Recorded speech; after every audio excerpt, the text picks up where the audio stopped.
পরোটা 4-5 দিনের জন্য নর্মাল ফ্রিজে যারা সংরক্ষণ করতে চান তারা দেখে নিতে পারেন। তো প্রথমে আটাতে সামান্য একটু চিনি, লবণ আর তেল দিয়ে হালকা কুসুম গরম পানি দিয়ে মথে নেব খুব ভালোভাবে। এরপর লেচি কেটে এভাবে গোল করে রুটি বেলে নিব। এতে সামান্য একটু তেল দিয়ে হাত দিয়ে চারপাশে ছড়িয়ে দিব। এরপর ঠিক এভাবে 4 কোণা করে ভাঁজ করে নিব।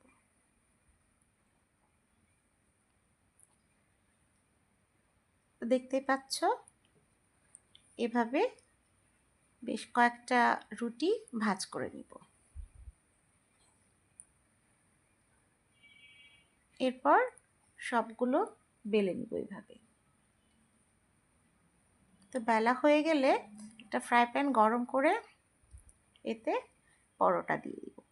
তো 15 সেকেন্ড এক পাশ ফ্রাই হয়ে গেলে আরেক পাশ 5 সেকেন্ড ফ্রাই করে নিয়ে উঠিয়ে নিব। তো এইভাবে সবগুলো পরোটা ভেজে নিব। তো পরোটাগুলো ঠান্ডা হয়ে গেলে একটা পলিথিনে মুড়ে এভাবে বক্সে রেখে ঢাকনা আটকে নর্মাল ফ্রিজে সংরক্ষণ করা যাবে এবং প্রয়োজনে বের করে তেল দিয়ে ভেজে নিতে হবে। ধন্যবাদ।